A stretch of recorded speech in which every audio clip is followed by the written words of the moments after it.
Ladies and gentlemen, thank you all for coming to the Banker and Consumer Affairs Subcommittee today, where we deal with everything dealing with AI. We don't have any A and don't have a whole lot of I, but we are wanting to get started. We have a few people are out that are coming in, but we've got a quorum today. So, Madam Clerk, please call the roll. Oh, I don't need to do that again. Representative Barrett, Bricken, Camper, Faison, Garrett, Lynn, Sparks, Vaughn, Chairman Powers. Here. Chairman Powers, you have a quorum. Thank you. A few announcements before we get started.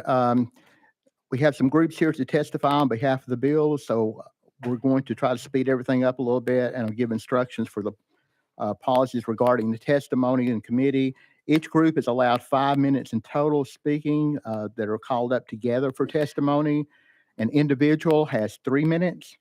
Before testifying, please state your name and the organization and department you're with before you give your testimony. And members of the committee, because we have a time constraint today, allowed one question and one follow-up per presentation.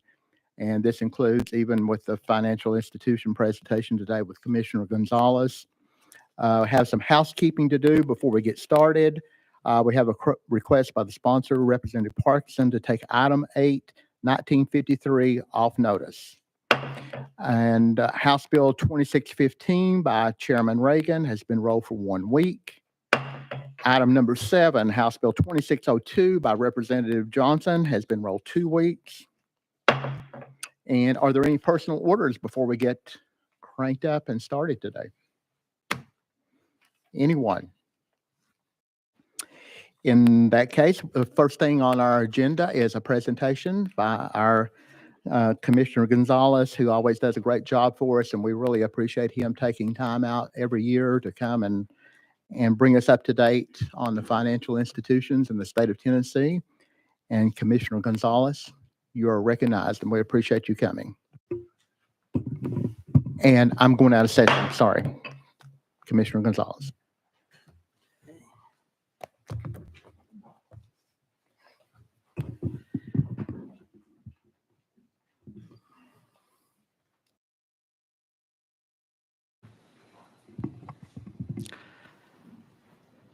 Greg Gonzalez, Department of Financial Institutions. And thank you, Mr. Chairman, members of the committee. Always good to be with you to give an overview. Not to throw you off your game, Commissioner, but just so you know, Chairman Powers had to go present a bill in another committee, and so he gave me the keys to the car. So just buckle up. Here we go. Carry on. Thank you. Thank you. It's always a privilege and an honor to be with all of you. As a reminder, our department regulates banks, state banks, credit unions, trust companies, thousands of non-deposit companies.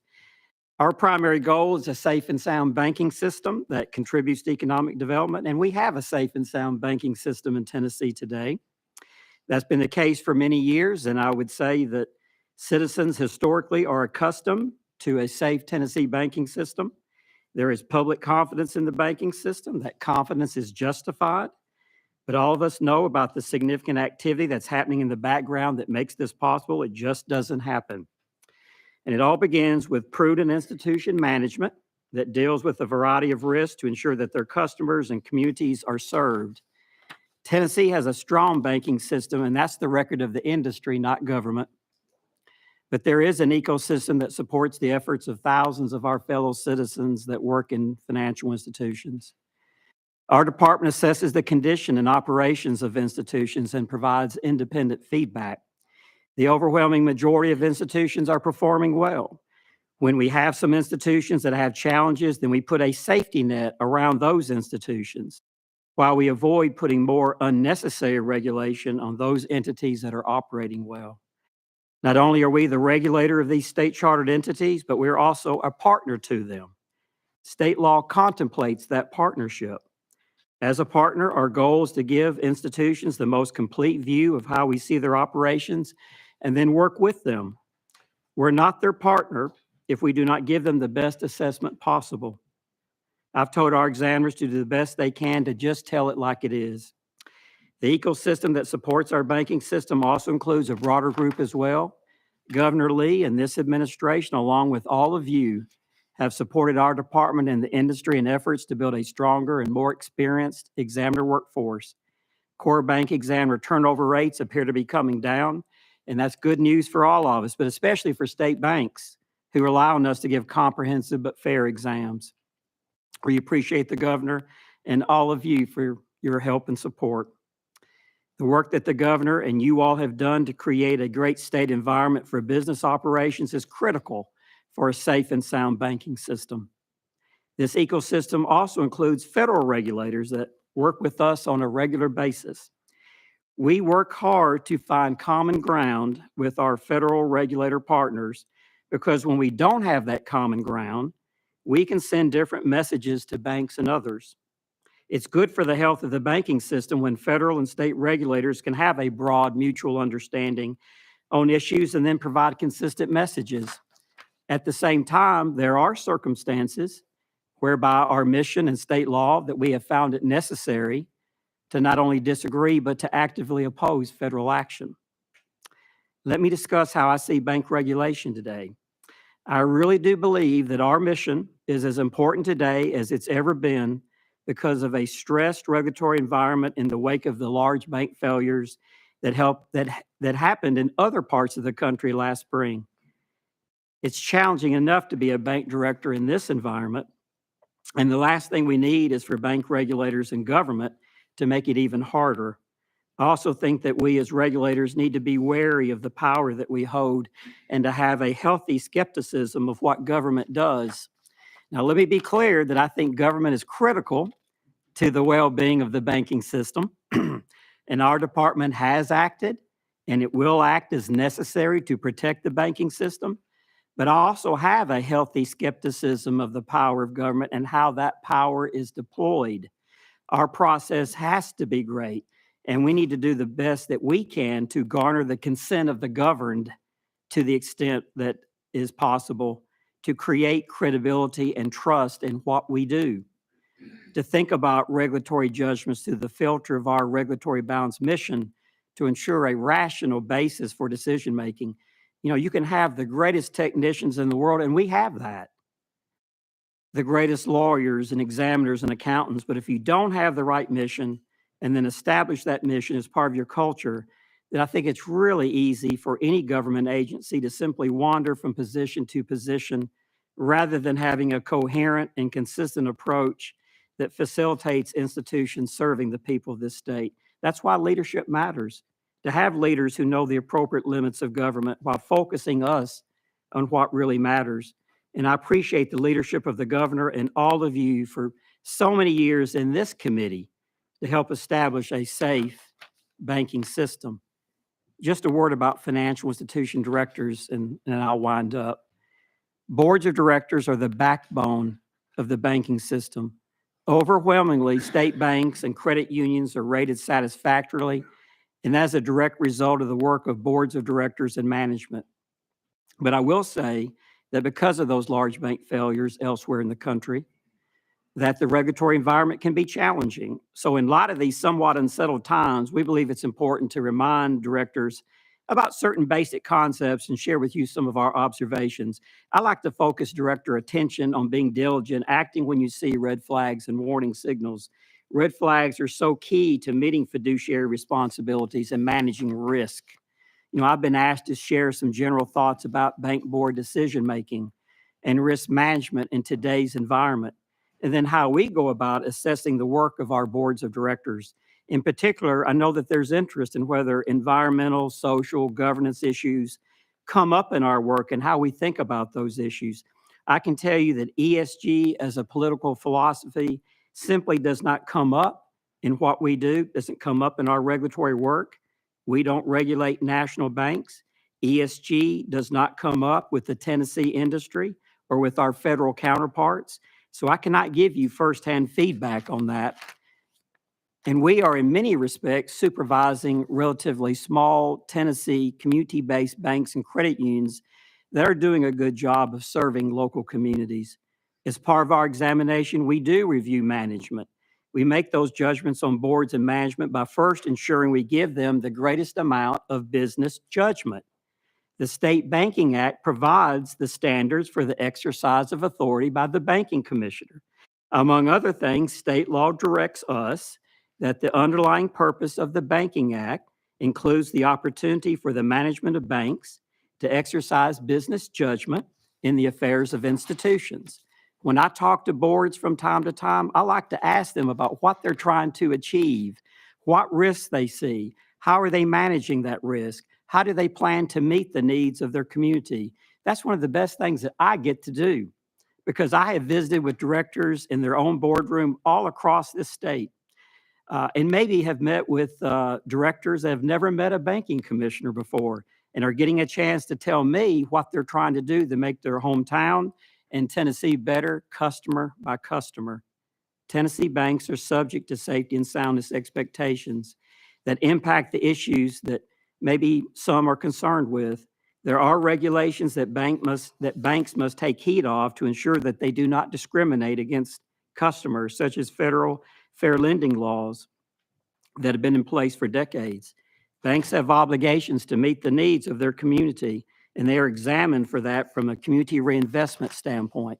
There are important governance issues such as data protection. We do review management structure. I'd also say that if Tennessee banks are not responsive to their community, they will possibly be affected financially, and we assess bank earnings. One of the key points is that we do not direct banks as to how they should manage the bank and invest their funds. We assess the actions of the board and how their efforts affect the bank's condition. Should their ability to exercise business judgment be removed, then not only does that skew how we can assess the actions of the board, but the safety and soundness of depository institutions might also be affected if we create a standard that's not founded on longstanding good banking practices, good business practices, but rather inhibits the board from making prudent risk management decisions to support the health of the bank and consequently the health of communities. The difference, though, is that Tennessee banks view those risk factors from the standpoint of safety and soundness and simply complying with good banking and business practices, not the latest political philosophies that should give us all comfort. Banking laws and regulations, along with regulatory expectations, incentivize banks and others to manage these risk factors from a safety and soundness business perspective. If financial institutions stray from looking at various risk factors from a safety and soundness standpoint, then they will be more challenged to be successful. And with that, I'm happy to try to answer your questions. Thank you, Commissioner. Appreciate you being here. Always appreciate the words of wisdom, and we know we've got a good captain at the helm of our ship here.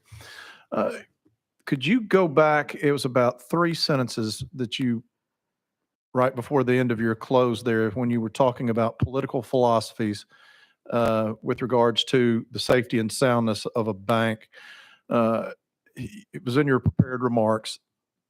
Could you elaborate, just since our other chairman's not here? I got the microphone, so this is my welcoming and honoring of Commissioner Gonzalez. Could you go back and touch on that a little bit? Because nobody's operating in a vacuum here. We know that we've got a big bill coming up that deals with the environmental social governance component and debanking and all those national buzzwords that are out there on the forefront of a lot of folks. Could you repeat what your position is with regards to those influencing banking decisions in Tennessee and for Tennesseans, and whether or not that seems to be a problem that we're encountering amongst our institutions? Yes. I would simply say that from our work with Tennessee community banks, that's primarily who we're supervising, and community-based credit unions as well. Those issues don't come up, and I think they don't come up because institutions are considering appropriate safety and soundness issues, regulatory expectations, good business practices that have been a part of our standard and the standard for institutions for decades. So we just haven't seen it come up. I would be concerned that if political philosophies were driving them, that they would have some challenges in being able to meet the needs of the community and certainly to maintain the health of their institutions. All righty. Thank you, sir. I'll play by Chairman Powers' rules. Anybody else have a question for the commission? Yes, Representative Lynn. Thank you, Commissioner. Thank you for being here. I appreciate your testimony. I have a question. It came up just about an hour ago in conversation. Do you all, I don't think you do, but do you all regulate PayPal? Yes. Oh, you do? Okay. Mhm. It's a money Um, transmitter. A follow-up? And if there was a consumer complaint, would the consumer be able to contact your department and Yes. find relief? Okay, thank you. Anybody else? I know Well, Commissioner I gotta Gonzalez. give a shout out to my favorite commissioner. He does a wonderful job, and I hope he's in his post for the next 20 or 30 years. So hang in there. Again, I appreciate your remarks. I do, just for the record, would like to, and I came in a little late, so if you touched on this before I got it, I apologize. Just any trends currently in the banking, credit union, trust, or finance that's given you any concern that you're seeing out there today? You know, there's, it just really depends on the institution and maybe the, the location. Obviously, cybersecurity is just one of the key issues that most any organization looks at, including financial institutions. So, as a response to that, a number of years ago, we created a relatively new IT regulatory group inside our department that really has helped us, I think, in being able to assess the IT operations of our institutions in a much better way. So that is something that's a huge operational risk for institutions.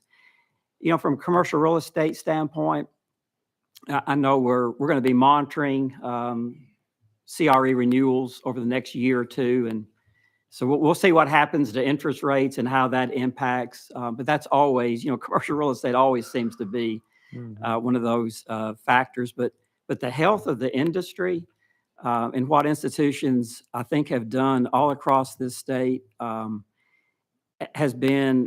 they've done great work. We feel good about where the system is today.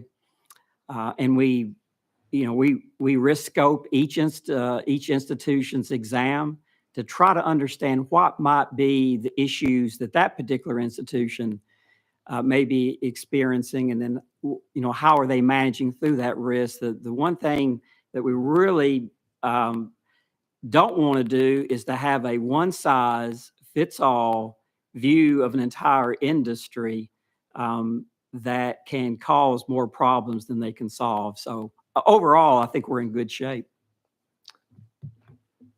Thank you, Commissioner. That's all. Thank you. Anyone else got a question for Commissioner Gonzalez? I have one more, which I'll count as my follow-up from earlier. With regards to the subject of debanking, that we've seen it, and again, that's part of what we're on our agenda today, so I want to use a resource while you're here. Are there federal guidelines, are there federal statutes that deal with a customer's rights with whenever someone has chosen, basically when the bank has fired their customer, or that we fall under, or is this an area that does need continued examination from our perspective? In your opinion, of course. Mm-hmm. I guess, and just thinking through that, what do you mean by debanking? I just want to make sure that I understand the issue. We're going to learn a lot more about it later Okay. today. I feel sure, but the issue is basically when an institution terminates a relationship with a customer basically by the institution's choice, not necessarily the customer's. Okay. Well, whether it's a denial of credit or maybe not further expansion of that, there's various reasons why an institution might not provide credit, might not provide additional credit, credit worthiness. concentration risk. Maybe the institution doesn't feel like it has the expertise, depending on the purpose of the loan, perhaps, whether the loan is out of market. So there's a lot of reasons there. I don't know if there's any federal guidance that speaks otherwise, but there's plenty of safety and soundness issues as to why an institution might make the judgment that you're talking about. Understood. All right. Okay. Thank you for your perspective on that. Any other questions? If not, oh, hold on, Representative Sparks. Commissioner, did you get to hear the testimony last week? Was it last week on the PayPal? The constituents recall that came up, Monty for this bill. I didn't know if you got to watch that, and you know, they felt like they were being, I don't know if you call it discriminated against or profiled, and their money was tied up. But I didn't know if you got to follow. If you can go back and maybe watch that testimony from Okay. last week, and I guess it'd be full commerce, wasn't it? Full commerce, yeah. I just want to get your feedback. Thank you, sir. Okay. Thank you. Okay, if no one else has any questions for Commissioner Gonzalez, as always, we appreciate you being here. You make us all feel a great deal of confidence in what we've got going here. We know it's due to your leadership, and we're very thankful for that. And with that, we're going to go back into session. If we can not break our gavel. And we're going to start with our calendar. Our first item is House Bill 1891 by Representative McCalman. We've got a motion and a second. Let's see. You got any amendments traveling with you there, Mr. McCalman, or got some you want to travel with you? Yes, sir. Thank you, Chairman. The amendment code that I have is going to be drafting code 014252. We got a motion and a second. Let's get that thing attached, and then we'll talk about this bill in toto, as it were. All those in favor, please signify by saying aye. Aye. Any opposed, no. Ayes have it. Your bill is amended, sir. Why don't you share with us what we didn't chew up and spit out last week? Well, thank you, Mr. Chairman and members. Yes, we are round two on this bill. I know there were some concerns 2 weeks ago with regards to there was several questions on this bill, and hopefully this amendatory language will help fix it. Just in a nutshell, this is requiring age verification for social media accounts. There was some concerns about commerce platforms being included and what was defined as content. Commerce platforms have now since been exempted, so that will allow for your eBays, your Venmos, your PayPals, all those that would not be classified or defined as social media. With regards to some of the other questions and burdens upon the companies, there's 5 other states that have put legislation, similar legislation into play, and out of those 5, 4 have been sued for being overly burdensome on the companies.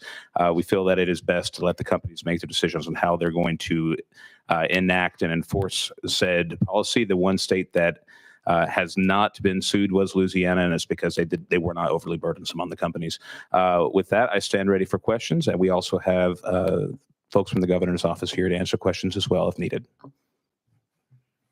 Thank you. And Mr. Sponsor, one thing that the governor's office provided me that rang true with me when they said it was, we don't want to get tied down to existing technology today and have something that's not called out in the future that's actually becomes the gold standard in the industry.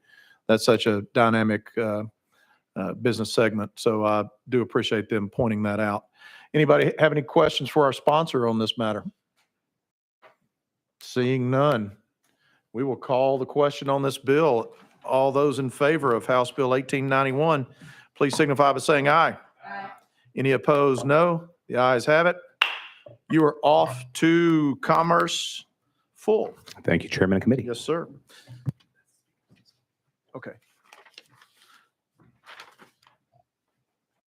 All right, thank you. We're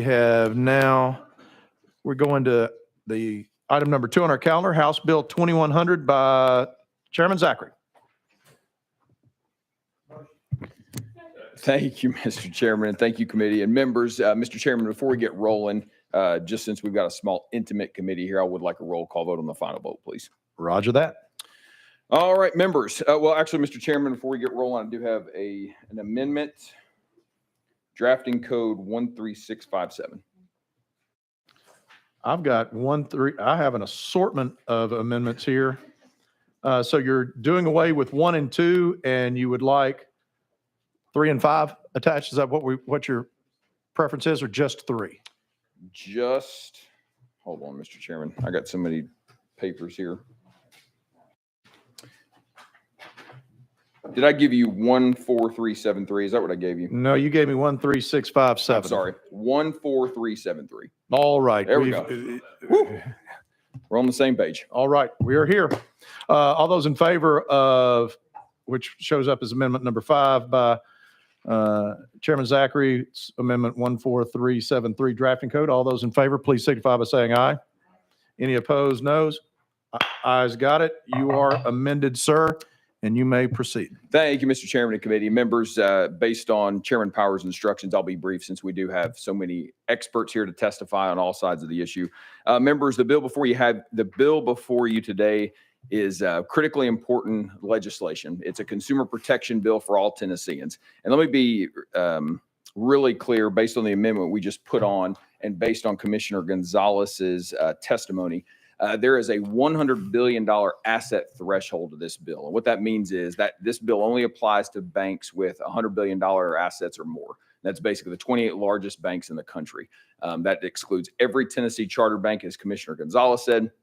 No examples have been brought to us over the months we've studied this particular issue. No examples of unfair practices or denying canceling services based on political speech, based on religious belief, based on social credit scores. None of that's been brought to us by banks in Tennessee. So I'm thankful for our banks and how they're run.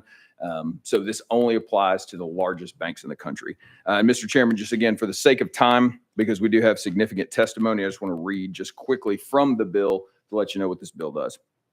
Financial institutions shall make determinations about the provision or denial of services based on an analysis of risk factors unique to the current prospective customer. No factor can be used that is not quantitative, impartial, or risk-based. And Mr. Chairman and committee, that language comes directly from the Department of the Treasury, from the Office of the Currency and Comptroller, from the federal government, as does the $100 billion threshold. So these are not arbitrary numbers. That $100 billion is actually what's listed in here.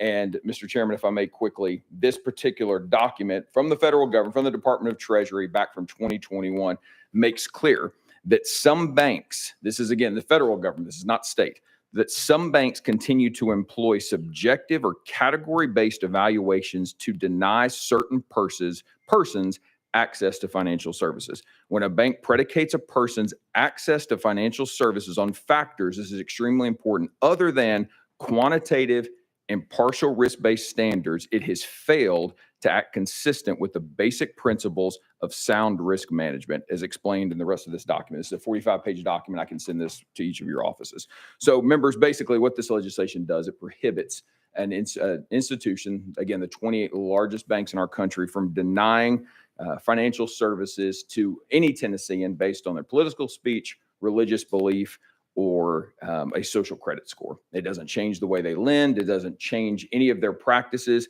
They still use sound underwriting guidelines. This simply addresses those particular issues. So with that, Mr. Chairman, let me actually, one more point, Mr. Chairman, before I turn it back over to you. I think I'm still under my 5 minutes. If you'll note too, members, this also includes the insurance industry. And so if you look at the last page of your amendment, it basically holds insurers to the same standards. So I want to thank Mandy Young and Ben Sanders. Very easy to work with. They asked for a couple of tweaks. We're able to do that. And so this language also says insurers shall not refuse to insure somebody based on their political opinions, speech affiliations, or religious beliefs. And so I want to thank the insurance industry for how easy they were to work with on this. So Mr. Chairman, with that, I will yield because I know we have significant testimony and be glad to be back with you after that. All righty. First up, we're going to go out of session to hear testimony. We've got, we've got different folks doing different things. First up, I'm going to call Matt Goddard and Matt Sharp. We got a pair of Matts with us from the Alliance Defending Freedom and National Committee for Religious Freedom. First, though, let's go out of order. And we're going to hear testimony in support of the bill. And if you could, folks, limit each of your sessions to 3 minutes. and then that 3 minutes does not include any follow-up questioning from the committee. All righty, and we'll let you determine who goes first. Good afternoon, Mr. Chair and members of the subcommittee. My name is Matt Sharp, Senior Counsel with Alliance Defending Freedom. In the 1930s and 40s, in a despicable practice known as redlining, financial institutions created maps with certain neighborhoods marked in red. Lenders viewed residents of these neighborhoods as hazardous or too risky and would not issue them home loans. But as we know, such financial redlining was not based on financial risk. It was based on racial discrimination against predominantly Black neighborhoods. Today, we're witnessing a growing modern threat of redlining. What large banks now label as, quote, reputational risk is just a cover for discrimination against consumers because of their religious beliefs and political views. No Tennessean should fear losing their bank account, credit card, or access to essential financial services because of their religious or political views. Unfortunately, these large financial institutions are canceling religious and conservative groups, claiming that they present, quote, reputational risk, or even simply refusing to provide any reason for shutting down their bank accounts whatsoever. And it's happening here in Tennessee. Last year, Bank of America closed the longstanding bank account of ADF's client, Indigenous Advanced Ministries, a Memphis-based Christian nonprofit that helps impoverished widows and children in Uganda. Bank of America also closed the account of a local church that donates to the ministry. The bank claimed it no longer wanted to serve their business type and that Indigenous Advance exceeded the bank's risk tolerance. This cancellation happened right before a mission trip to Africa, causing irreparable damage to Indigenous Advance. It wasn't able to pay its poverty-stricken Ugandan workers for several weeks, and it had to reduce aid to many of the ministry partners who serve orphans and widows. This is just one of many victims of politicized banking. Others include the Arkansas Family Council, Ruth Institute, and others. Banks and financial institutions in Tennessee are already prohibited from discriminating based on race, sex, age, etc. HB 2100 simply says that banks with $100 billion in assets should not discriminate against Tennessee consumers because of their constitutionally protected speech or religion. A bank can't shut down an organization because of disagreement, because it doesn't like their beliefs or values. And to help ensure that this transparency and accountability protects Tennessee consumers, the amended bill requires them to provide a written explanation when they shut down a consumer's bank account. Otherwise, the banks can hide their discrimination through silence by refusing to respond when a consumer harmed by their actions reaches out to understand why their account was inexplicably shut down.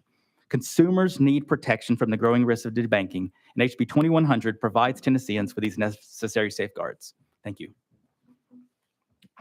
Thank you, Mr. Chairman. My name is Matt Goddard. I'm with the National Committee for Religious Freedom. We were created and founded in 2022 by former Kansas Governor, U.S. Senator, and Ambassador at Large for International Religious Freedom, Sam Brownback. When the ambassador was overseas fighting for the rights of people for religious freedom in other countries, he was very concerned that we were losing ground in this important area at home. We, of course, have the First Amendment guarantee to the right of free exercise of religion, but that was something that seems to be under attack in many quarters. And so the purpose of the NCRF was to be a grassroots organization to defend the free exercise of religion, all religions, not specific to any particular faith. We opened a bank account in April of 2022. I'm not going to give you too many dates here, but 3 weeks later, Chase Bank decided to close the account. They actually closed the account 3 days after they made the decision and sent us a letter, although we did not receive the letter for the following 3 weeks. We asked when we found out the account was closed, the ambassador was in a branch trying to make a deposit. What happened to the account? And after a lot of looking, because they just couldn't find it in the computer system, they were told the decision was made at the corporate level and it was irrevocable. And that's all we were told. Well, after a lot of searching over the next year, we received 4 additional reasons why the account was closed. And none of them corrected the previous one. They were all different. There were some similarities in them, of course, but it was an actual sound policy reason. You would think the explanation would be consistent, and it certainly wasn't. Because of the ambassador's stature in the political realm, we were able to get publicity for what happened to us, op-eds, interviews on TV and the radio and the internet. And we heard from a lot of people this happened to as well. And this has happened to a lot of people, not just the case here in Memphis, but a lot of other people who, what they generally do when this happens to them is they're kind of embarrassed by it. They're kind of ashamed that their bank fired them as a customer, and so they go away quietly. So this happens in a lot of cases, and nobody knows about it. So if we want to say, I've not heard about this, it's not a big deal, well, that's because people aren't talking about it. And one of the things that we've hoped we accomplish by being public with what happened to us is to bring attention to it, to empower people not to be ashamed, and to let people know what's going on. And we would encourage your support for House Bill 2100. Thank you. And thank you. And now would we have any questions from the committee?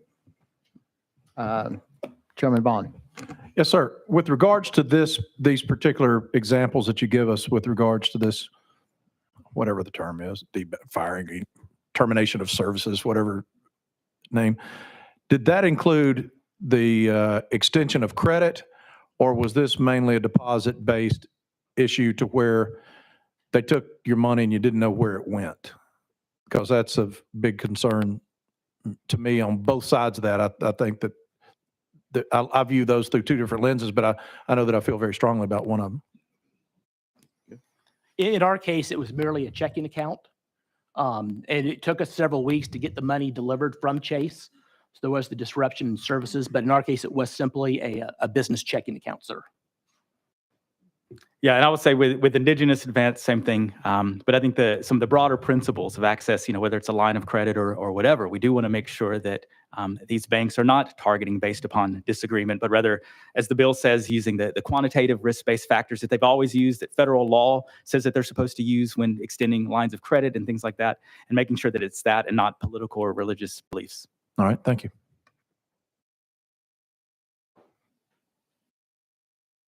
All right, Leader Camper.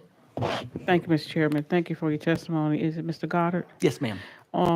Your account was closed, and several reasons as to why.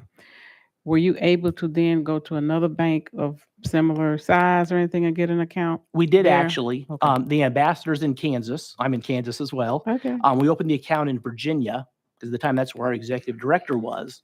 And so we wanted a bank with a national reach. So we go and deposit in either location. Mhm. And that's why we were able to move to another large national bank who accepted our account with none of the problems that Chase said were insurmountable. Okay. Thank you. Thank you. Representative Barrett.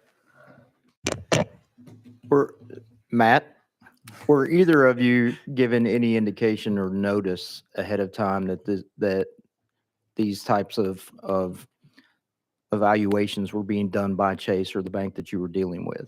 Was there any type of disclosure or anything in your agreement whenever you signed up for the account or anything along those lines? So with Indigenous Advance, they were given no notice whatsoever. Again, just shocked to find their bank account. For months, they reached out to Bank of America, both them and the church that was also debanked with them that supported them, trying to get an answer and never getting one. And it wasn't until the Daily Mail, a UK-based media outlet, began to pick up the story and investigate that they started to come up with the excuses, kind of like we've heard with my colleague here. In our case, we just some quick dates. I'm not going to quiz you on these afterwards. We opened the account on April the 15th. On May the 6th, they sent a letter notifying us they were closing the account on May the 9th. We'd not actually received that letter, though, until May the 25th. We found out on May the 19th, so just barely a month later, when the ambassador went in to make a deposit and they couldn't find the account, that it had been shut down. The second excuse we were given by Chase for shutting down the account was we did not complete some of the follow-up information they needed within 60 days of their asking. Well, they closed the account within 3 weeks of us opening it. So 60 days seems like a kind of made-up answer.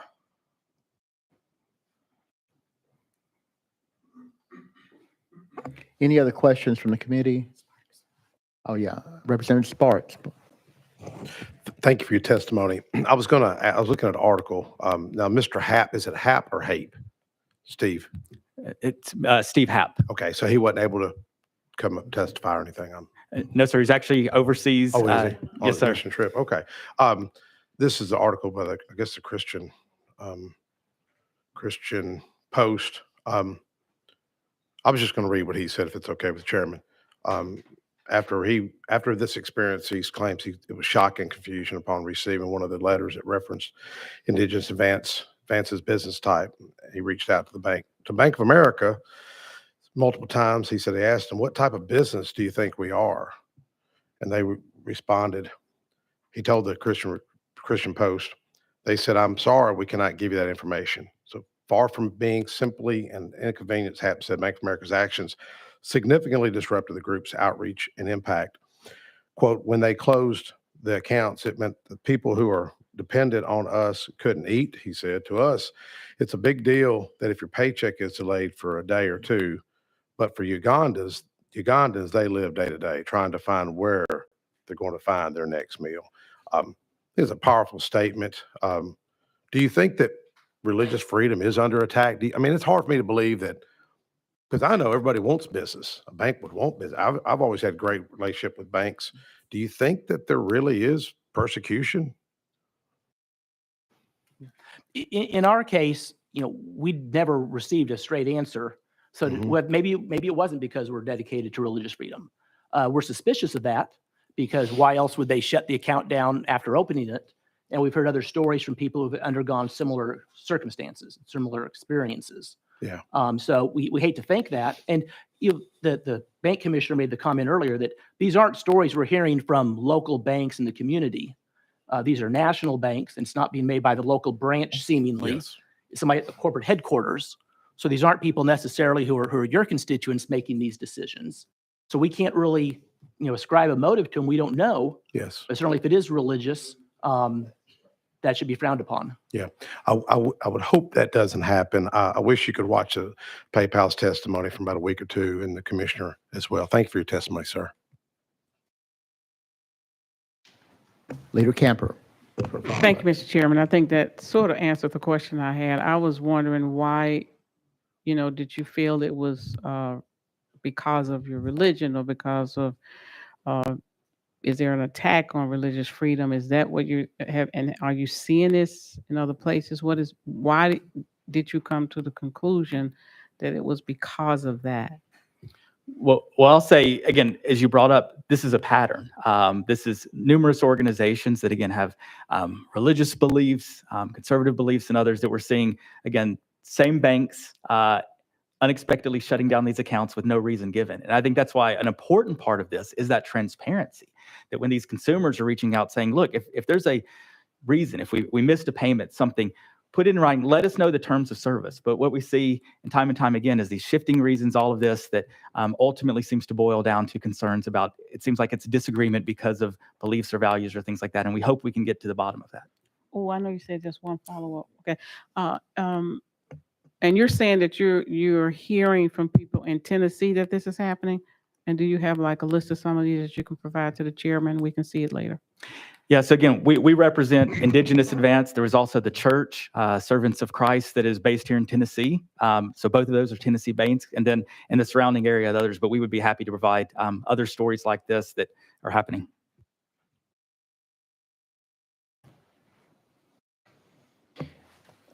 Okay, I think, do we have, Chairman Bricken. Thank you, Mr. Chairman. Of the possible 28 national banks that are affected by this legislation, do you know at the high level, at the corporate board policy level, any of those banks have already published any, I'm going to call it ESG policies that would restrict them opening accounts or lending of those top 28 banks?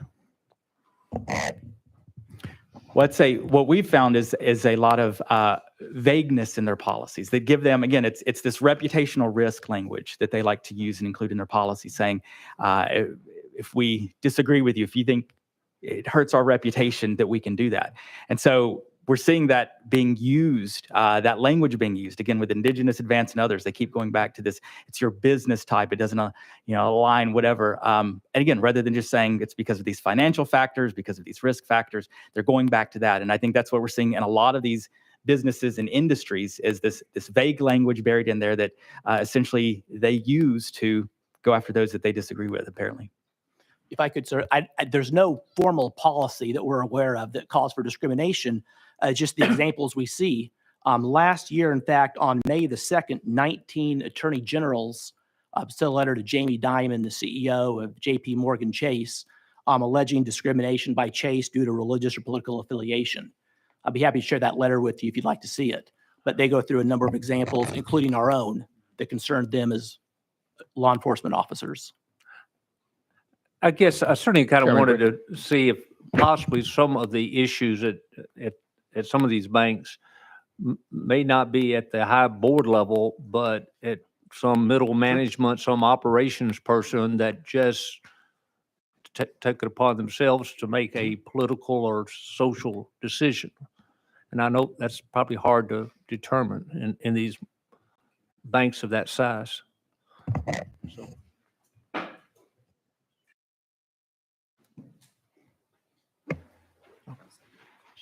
Okay, I don't think we have any other questions from the committee, do we?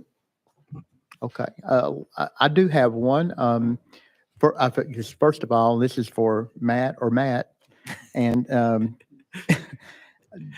did you ever get a final answer, for example, on your situation? Did you ever get a final answer on why it was done? You know that there's certain things that in federal law that they can't disclose, if there's criminal activity or money laundering, whatever, that they can't tell you that. But it looks like they could tell you if it's a confidential type thing. Did you ever get a final answer on your situation? The final answer we received was in direct contradiction to something they told us earlier. At last year's annual shareholders meeting for JP Morgan Chase, there was a shareholder proposal regulating this. And the CEO, Jamie Dimon, said, this is paraphrasing, I have the exact words, I have to look them up, basically said, we did nothing wrong. There's no need to apologize. There's nothing to change. Whereas just 3 or 4 months earlier, when they were trying to kill a story in the Wall Street Journal about it, one of their people at Chase emailed the Journal and said, we made mistakes, we've apologized, and we're using this as a learning experience. So the final answer they gave us was in direct contradiction. And he said we didn't fill out all the paperwork they asked us to. Yeah. I guess is the final answer we had. Yeah, and I think Indigenous Advance was similar. The letter that they ultimately received was, referencing the business type, the bank's risk tolerance. When they reached out to say, tell us what you mean by that, it was nothing until, again, the Daily Mail out of the UK began to ask questions. And again, there has never been a reason why Indigenous Advance Ministries, the nonprofit Christian organization, was shut down.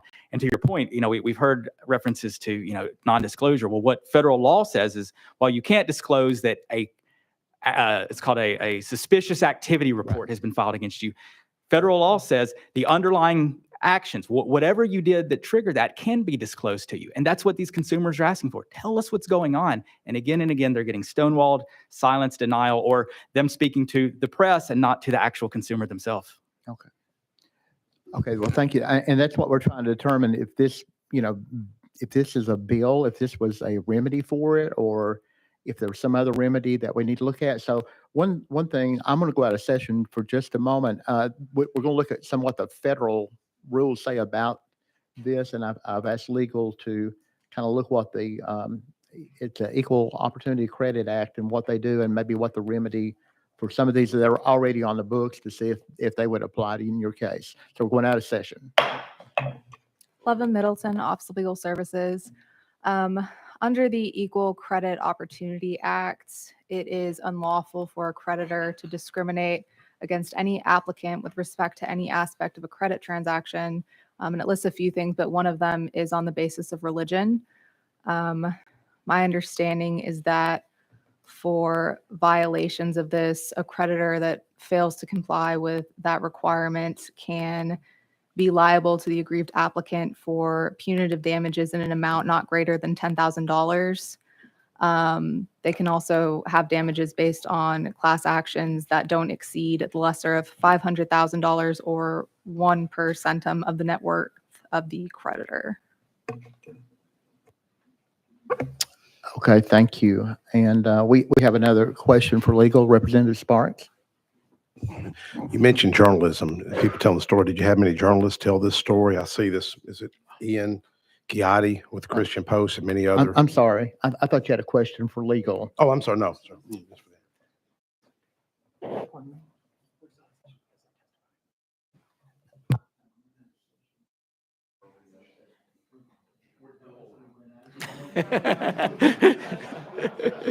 Sorry. I had to run across the hall and I got lost when I come back. We're already out of session. Okay, go ahead. But I'm sorry. Thank you, Chairman. No, I was just sharing the importance of journalism and telling the story. You know, we've kind of lost that. Now it's huge corporate media that maybe can be biased. If you've had many journalists, I guess, tell this story, I just want to kind of give a shout to this Ian Giotti with Christian Post for telling this story. But have you had other journalists tell the story? Yes, we've started seeing more of them. Again, you know, the Daily Mail for Indigenous Advance, a few other organizations have started picking this up and digging into it. And again, I think one of the troubling aspects in all of this is that when, you know, organizations, national newspapers start investigating, then we start getting excuses from the banks, but not to the consumers themselves. And I think that's such an important part of this is talk to the consumers, explain to them if there's a valid quantitative risk-based reason, put it in writing. But if it's on one of these impermissible reasons, your religious beliefs, your political speech, then that is something that we want to remedy and make sure it's not happening. Yes, thank you, sir. Did you have a follow-up, Representative Sparks? Okay. Anyone else? Okay. Well, thank you all for coming up. We appreciate it. And thank you for your testimony and coming out today. And next we have from the Tennessee Bankers Association, we have Amy Hazlitt and Stacy Langford. So please come up and tell us who you are and who you're with, please. I'm Amy Hazlitt with the Tennessee Bankers Association. Mr. Chairman and members of the committee, thank you for having us here. Our membership includes all 121 Tennessee-based banks, as well as 55 banks with out-of-state headquarters. And our member banks range in size from the smallest community bank with $51 million in assets to 9 of the largest banks that are over $100 billion. And TBA is not anti or pro ESG. We oppose House Bill 2100 because it is a bill that represents a solution in search of a problem that does not exist, and if enacted would create significant legal and regulatory risks for banks in Tennessee. It would also not bring fair access to financial services as the bill suggests, but instead it would bring forced access. This legislation would not only allow the government to tell banks who they open accounts for and who they must lend to, but also it sets government-imposed criteria that banks must use and not use when making decisions. Weighing risk is the responsibility of a bank's board of directors, management, and loan committee. House Bill 2100 would override those rules and specifically prohibit a bank from using any non-quantitative data such as character, reputational risk, or business sector. That's problematic for several reasons. Using character when making lending decisions is a cornerstone of lending. It was limited by the Dodd-Frank Act and has been something that we've tried to move back to since then, and this would move us even farther in the wrong direction. Prohibiting banks from using reputational risk as a factor means a bank cannot refuse to bank a business that promotes inappropriate or unethical conduct, such as adult stores, the Church of Satan, or marijuana shops. And no longer allowing banks to consider business sector means all banks would be required to bank every industry. Many banks are willing and eager lenders to tourist attractions, hotels, and restaurants. But in a downturn economy or even during the pandemic, there are times when those business sectors pose serious lending risks and banks must be able to decline them. For example, this bill would prohibit a bank from declining a commercial real estate loan during recession, which would pose a significant risk to the bank and bring justified scrutiny from regulators. A bank must also be able to follow its risk profile by not doing business with companies outside its scope of risk, like debt collectors or small businesses operating offshore, like in Uganda. Banks must also be able to consider these factors. Otherwise, it forces banks to make loans that are set up for failure or in areas outside their expertise or risk profile. And that would pose tremendous safety and soundness concerns that would not be good for the bank, its shareholders, its customers, or regulators. Thank you.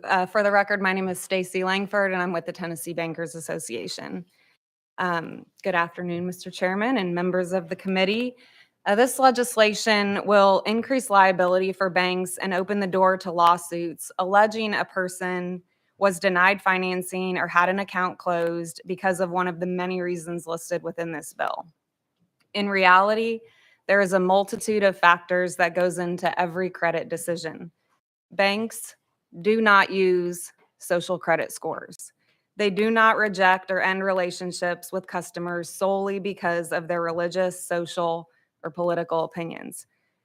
Unfortunately, there are situations where customers have been denied service for a legitimate business reason, and then they make the claims that they were denied because of those political, social, or religious affiliations.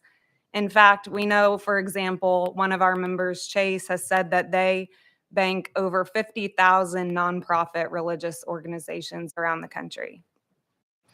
So in reality, these customers may have been denied because they do business offshore in a country that is flagged for money laundering risks, or they did not properly disclose all of their business information, meet federal customer due diligence requirements, or simply meet the bank's risk criteria, which is approved and established by a bank's board and subject to regulatory review. And banks do work with their customers and explain if they can't serve their needs. But banks adhere to extensive privacy standards and may be restricted from explaining the full details of why a customer's account was closed because of federal laws such as Bank Secrecy Act. Those laws prevent disclosing information if there is suspected fraud, money laundering, terrorist financing, or other potentially illegal activity within the account. And this legislation would put banks in direct conflict with that federal law. So just to wrap it up, in banks that are operating in Tennessee are fully open for business. It is a competitive banking market, and they are committed to serving and supporting local communities with essential financial services. House Bill 2100 goes against free market principles, inviting government overreach into private business, and we please ask you to oppose this legislation. And thank you for the opportunity. And thank you all for being here today. Representative Barrett, you're first up. Thank you, Mr. Chairman. So I wanted to ask you all's opinion on this. With the amendment, we're cutting out banks 100 billion and below. So we're creating a little bit of a two-tiered system. So my question is, what liability is still out there for the larger banks that would be subject to this law if they partner with a smaller bank that can't afford to carry a big loan? Like they need a partner bank to fund a project, a large project. And clearly, if we're eliminating or we're prohibiting these practices for 100 billion above, that insinuates that the practices are acceptable below that. So if a large bank partners with someone who is practicing one of these prohibited practices or has that in place, is that creating liability for the larger bank by being involved in a transaction with that smaller bank? I'll take that one. The legislation doesn't speak to specific liability in that example, but I think in any scenario when you're looking at liability, i.e. lawsuits, yes, absolutely. I mean, your best chance in all likelihood, if the smaller bank is engaging in that, then the regulators would take the view that the larger bank needs to have appropriate oversight over anyone that it partners with and should have known the bank was engaging in these practices. So I think there's a strong case that yes, both banks could be kind of on the hook for behavior like that. Representative Barrett. So along those lines, if this law were to be put into place, would this larger banks be able to create a subsidiary or some other entity that would fall under the $100 billion limit and be able to put these practices in place? I mean, in theory, yes, they could create a subsidiary, but I don't think that would meet the regulatory. They wouldn't. I don't think that's feasible for them. I don't think they would go through the trouble of Chase creating a subsidiary. I mean, you could easily amend the legislation to apply to any financial institution over $100 billion and any subsidiaries, affiliates thereof. So I think that there's an easy way, should this pass, for the proponents of the legislation to make sure it captures everyone affiliated with those large banks. One final question, Mr. Chairman. What about, so we're trying to eliminate banks from being able to discriminate against customers based on whatever it is that they're doing or what their business practice is. So specifically, what about, say, Farm Credit that does discriminate against non-agricultural customers? So how, maybe the 100 billion captures them, maybe that takes care of that, but how are we addressing that? It wouldn't, in speaking with some of the representatives this week from Farm Credit, it may not capture Farm Credit today, but like any good financial institution, hopefully they grow to the point where maybe they would reach that mark. Farm Credit's a completely different type of entity. It is a government-sponsored enterprise. It was given its powers through Congress. It is limited, therefore, under federal law to only serve a specific group of individuals. But I think that brings up a great example. You've got Farm Credit that legally can only serve a specific group of individuals. But then when you read that in conjunction with the state law, again, should this pass, it says you have to consider every factor. So they would essentially then be forced under state law to bank people outside of their congressionally given scope. And the same with credit unions as well. They're structured differently. They're supposed to have a field of membership, and they can only serve then individuals, entities that fall within that scope of membership. And so that could create problems for them if they would meet that $100 billion threshold. Thank you.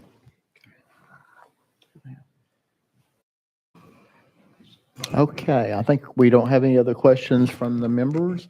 I do have, I'm Chairman Bond, I'm sorry.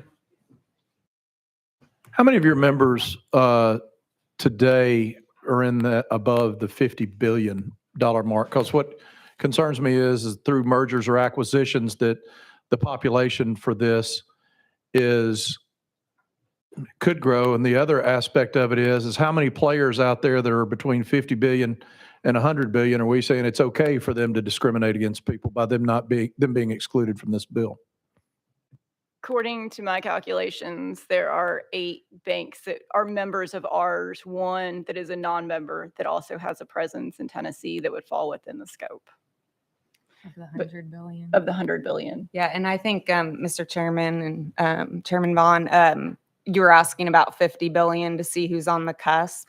I don't have those full asset breakdown with me. I know we do have some state chartered banks that would be, approaching that, as in, 2 banks. I think that would be kind of getting more at that category where they're not there yet, but they may hope to get there soon. So is it, Chairman Bond. so would your opinion be that this bill would allow them to discriminate against customers for religious purposes? No, because that's already prohibited by federal law. All righty, thank you. Leader Camper. Thank you, Mr. Chairman. I think that answered my question. She just read from she just read from the federal level that it's already against the law to do that. So no banks should be able to do that, regardless of how much you have on the books. It's already against the law to do. So I think that actually covers this group here who believes that, and that's why I asked him, did he really believe that it was because of their Christian belief? And they believe that. And I think the federal government already protects them. So I think that's an avenue that they could use to get at that, because I don't know that there's a pattern of people actually doing this. And if so, you're already protected by federal law. So you answered my question. I was going to ask you, how did you feel about the reading of that law? Okay, thank you. Representative Lynn. Mr. Chairman. But what about the difficulty? It may be against the law, but what about the difficulty of the organizations that these gentlemen represent? What about their difficulty in finding out what happened? By common sense appearances, it seems that religious discrimination or some other discrimination could have been what was at play, whether it goes all the way up to the executive office of Jamie Dimon, or maybe it was somebody who, little politically active who has a job who decided to push a button and say, that's it, your account is closed. How do consumers find out? Certainly, the one man's testimony was very compelling, where they only had their account for 30 days and they were claiming, well, because you didn't do something in 60 days, we closed your account, but you closed it in 30 days. That doesn't make any sense. So obviously, somebody wasn't speaking truth to this consumer. So what about that? How is that known? What is the remedy for that? The federal law might be clear on religious discrimination, but how do you find out if an institution is giving you 4 different excuses for what they've done and held your money? I think it's difficult for us, Mr. Chairman, Representative, to speak to any of these individual circumstances that, what communication took place or didn't take place between the bank and the customer. But we do know that based on federal law, it is prohibited from disclosing some of this information if you have suspected some of these circumstances that I mentioned within the account that might relate to suspected fraud or other suspicious activity. And in those cases, you cannot disclose that to the customer. And I think where some banks end up in a situation where they don't disclose enough information or any information so that they're not disclosing to some customers and then not disclosing to others, and they're just consistently not disclosing. And I know that, the banks that we work with, they are talking about communications with customers and improving customer service and working to remedy those, situations where they can. But it's just difficult for us to speak directly to what happened between that customer and their client representative. Representative Lynn. Thank you. Just a comment to you, Mr. Chairman. We do have our state banking commissioner here. What I'm curious about is, would it have been a consumer remedy? Is there a remedy if that consumer had contacted their state banking commissioner? I know I have a constituent who's contacting a federally chartered bank, and they're not getting very far with a situation. But is there a remedy within the state for them to discover what is going on? Because if it was religious discrimination, yes, that is against the law. But how do you find out? Could our state banking department help with finding out what is going on? Because certainly the consumer had great difficulty finding any truth, and they still don't have the truth. Okay, yes, thank you. That was one thing that kind of along the lines that I was going to ask about too. And so, well, if you don't care, we'll get Commissioner Gonzalez to come back up. But the question I had, if it's not a confidential reason, if it's not a reason for criminal activity or, money laundering, anything like that, why couldn't they give the reason for, like in their situation, couldn't they just go ahead and tell them the truth? Because it was not a thing that they could not disclose. I mean, why couldn't they, if it's a thing that's not going to cause any kind of problem or any kind of federal regulation, why couldn't they just disclose, hey, we don't do business with, Uganda or whatever? I mean, it's not like it's criminal activity. Mr. Chairman, I think like Stacy said earlier, the fear that some of these large institutions have is that if suspicious illegal activity is suspected, when you close that account, you can't disclose why.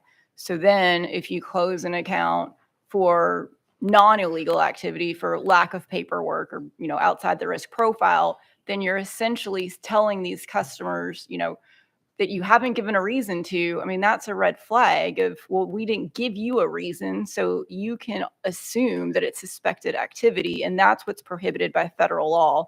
Banks are required to file suspicious activity reports. They can't even disclose that their existence happens. And I think too, when customers are frustrated, they can't get the communication that they're looking for from these institutions, the larger ones we're specifically talking about today. And there's a lot of recourse they can take. I can't cite to a specific law that says the bank has to disclose this information. That's what this law would do. But they are highly regulated, especially the national banks at the federal level. They have multiple regulators that would be happy to take complaints against some of these banks sometimes. And so there is a way to find out that information without the need to pass legislation that goes so much farther than just telling a bank you have to give the customer the reason why. It completely overturns banks' current lending policies and practices. Okay. All right. Thank you. Chairman Faison. Thank you, Mr. Chair. I want to circle back with the issue that happened with Uganda, and I understand that Amy, you told me that the federal government has regulations on the bank, and the previous testifier was saying that that was potentially part of it. So here's my question. I spend a lot of time in Africa, going there this year. My church, we heavily, like lots of money, give to a ministry in Africa. Is it your witness that that is a situation that would raise a red flag to a bank because we give, we go, we have a place in West Africa that my church spends a lot of time and we take people there? Does that send a red flag because of federal laws? Yes, I would absolutely think so, Representative, only because banks are in the business of tracking this. Now, when the organization opened the account, there was a lot of paperwork that had to be completed because of federal law of who they are, where their funds go, the types of donors they have, and then that could trigger more information that the bank may ask for as well. So it could be, and I certainly don't want to speak directly to this because I'm really close to getting outside of my area of expertise here, which is pretty limited. But they understand the nature of that business. So there may not be red flags anymore because they know this is the purpose of this organization. These funds are meant to flow to West Africa. For a new customer that sets up an account, they don't know that. That's why they need all of the information. Chairman Faison. So for purposes of a bill like this, and I know you can't answer specifically, but it would seem to me that Chase would have, instead of just closing automatically, would have done a little bit of research before they just close automatically and say, what is the relationship with Uganda? Is it mission work, such as my church and myself personally, we do mission work there. Would it not been wiser for Chase to maybe drill down in there before they just debanked? Is that the right word we're using right now? I'm not going to use.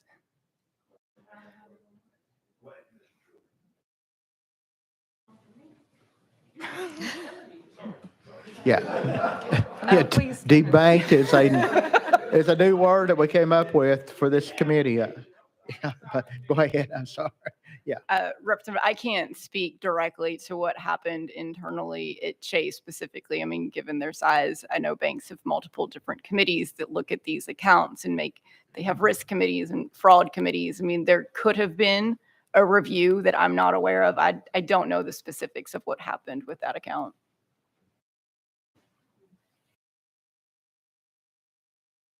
Okay. Any other questions while we're Representative Sparks? Amy and Stacey, are you aware of this? I've just seen this story in Florida where 100 banks have signed an anti-ESG agreement to not politically discriminate. Are y'all aware of that? I just thought that was interesting. Representative Sparks, I believe that's probably in reaction to the legislation that Florida passed last year.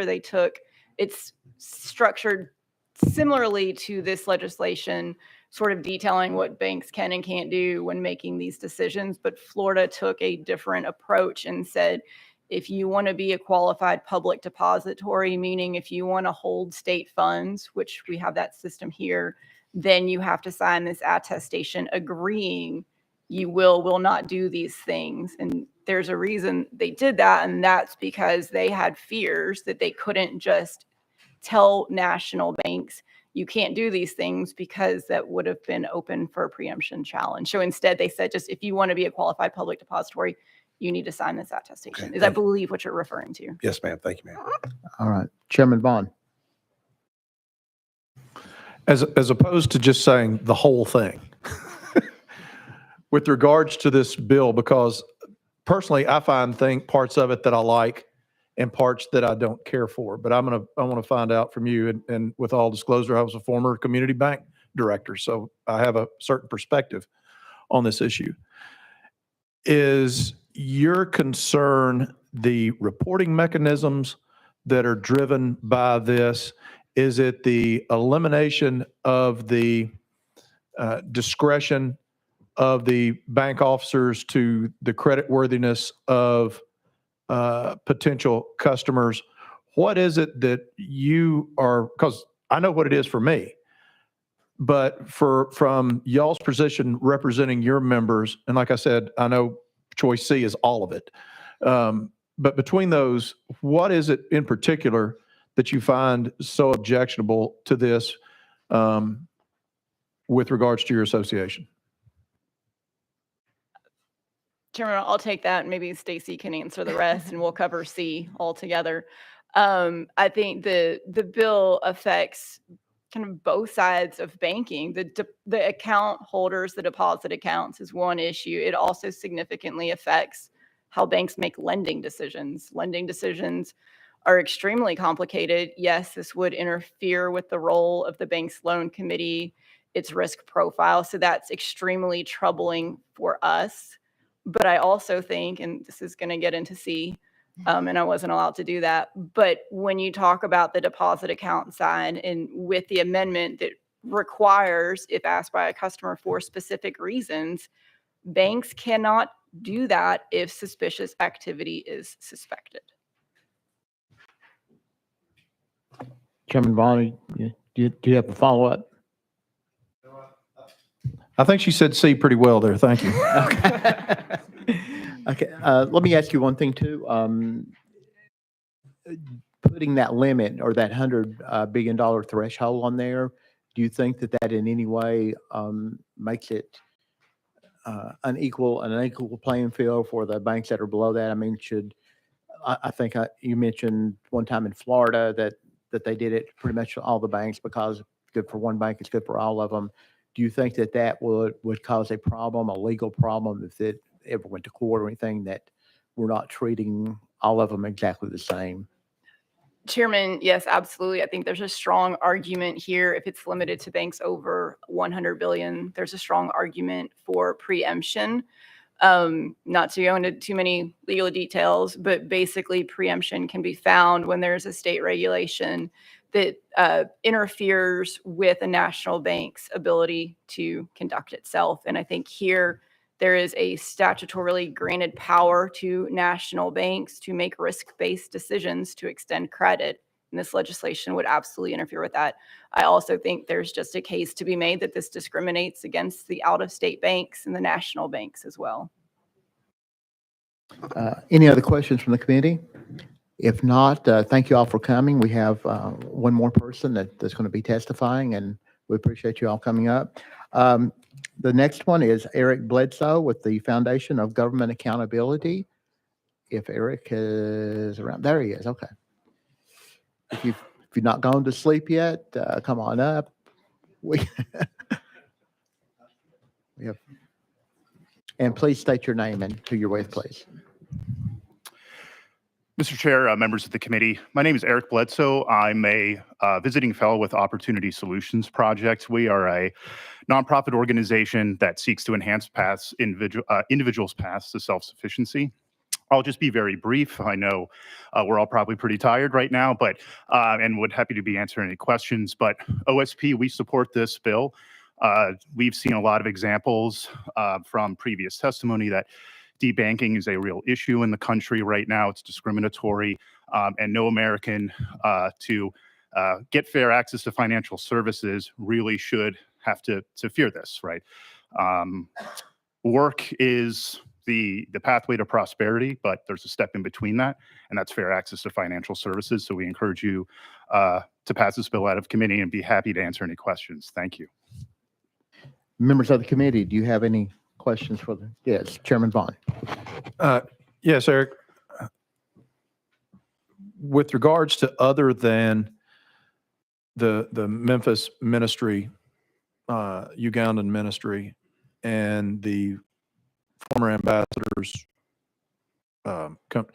his checking account, do you have any other specific incidences that you can quote to us? We're hearing of many, but there's only been 2 specifics given, and I'd like to know kind of what it is, the scope of, it's easy to say many until you see many, and then you think, wow, that's immense, or that's not much. So I'm trying to get some more specifics with how big of an issue this is, because I fully understand this is a issue that needs to be addressed, and it's something that we can't,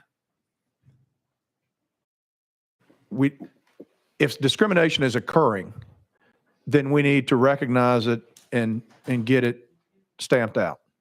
I'm in full agreement with that. But could you give me some more concrete examples of where this has taken place? And it doesn't even have to be in Tennessee. If we could just hear in the U.S., I would appreciate if you could give me some more specific examples. Of course. Mr. Chair, Representative, thank you for the question. There are more examples, and a couple that come immediately to mind. I'll have to follow up with the specific names of the ministers, but there have been a couple Christian pastors and writers who have had their checking accounts closed as well. There's another example that we've looked at, which is through Alliance Defending Freedom and Fidelity Charitable, where their kind of donor relations with Fidelity Charitable was also discriminated against when Fidelity Charitable had asked for a list of donors to the nonprofit organization.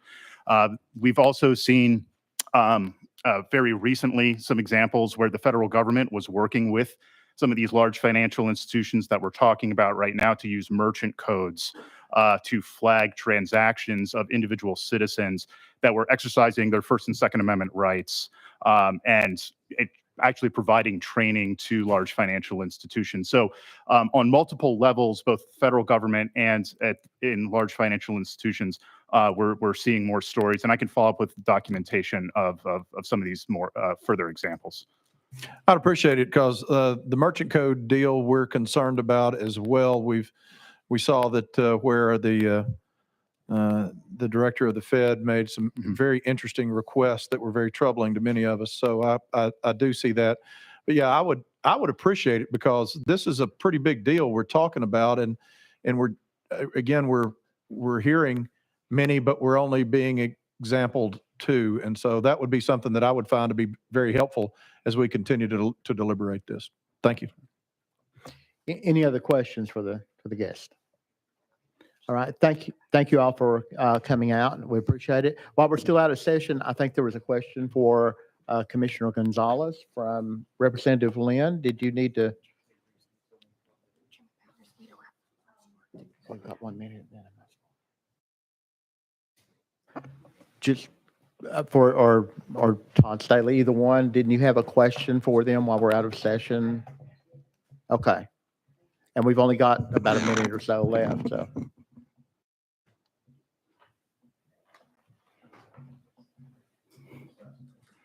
Thank you, Commissioner Gonzalez, for coming back. Commissioner Gonzalez, can you tell us at the state level if someone experienced something similar to the gentleman here, what do you think the department would be able to accomplish in this situation to learn whether or not it truly was discriminatory and a violation of law? We have a consumer complaint process, and we have a team that's devoted just to that activity.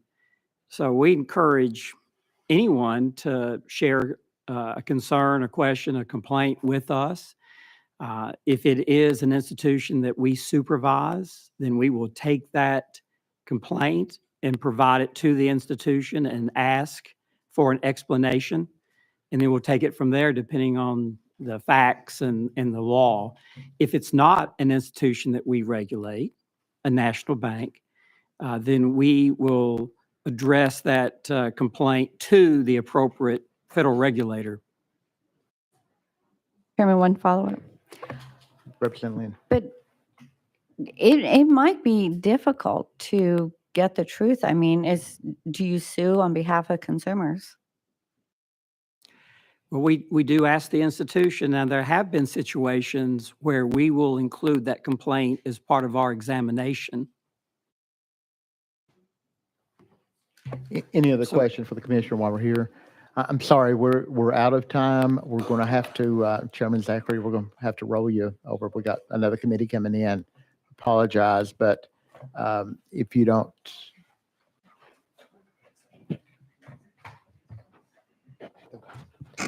So we're going to go back into session first, and we're going to roll you to the first bill of next week. And thank you all for coming out, and sorry we ran out of time. And I'm rolling all the other bills along with it to the next session. Thank you all. Motion to adjourn? Yes.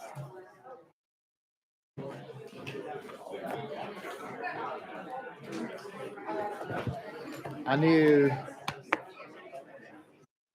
I was okay with this.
Good afternoon, members and guests. It is Tuesday, February the 27th, 2024, and I hereby call Population Health Committee to order. Clerk, would you please call the roll? Clemens, Farmer, Helton Haynes, Hemmer, Kumar, Rudder, Terry, Travis. Madam Chairman, you have a quorum. Thank you very much. So we'll start and see if anybody has any personal orders or anyone they'd like to recognize. Okay, seeing none, we will be moving on to our agenda for today. And the first bill and only bill that we have on is House Bill 2227 by Representative Love. Thank you, Madam Chair and committee members. I apologize. I was out of country and could not get the amendment filed in time. My flight didn't leave Johannesburg till 3 o'clock this morning or yesterday morning, whichever morning it was. But I do have an amendment to this bill that we have filed and would like to request that I can roll this bill 1 week and have it in proper order. We also have someone that was scheduled to testify, and I don't know if the process is to go back online and get scheduled to testify. Okay. Okay, so we have heard from the sponsor, and he has asked that we roll this bill for a week. So without any objection, House Bill 2227 will be rolled for a week. Any objection? Okay. All right. Thank you all so Gotcha. much. Thank you. We're glad you're back in the country with us. Yeah, it was. I left last Thursday after session and was there for a church conference. Got to do communion in South Africa, and then the flight got canceled for yesterday, and so I left at 3 o'clock in the morning. And I think I'm at Tuesday. It's Tuesday. It's Tuesday. Okay. Hey, so- don't ask us. We're confused too after late last All right. night. Woo. Yeah, glad to be back. Thank you. But thank you. Thank you. We are adjourned.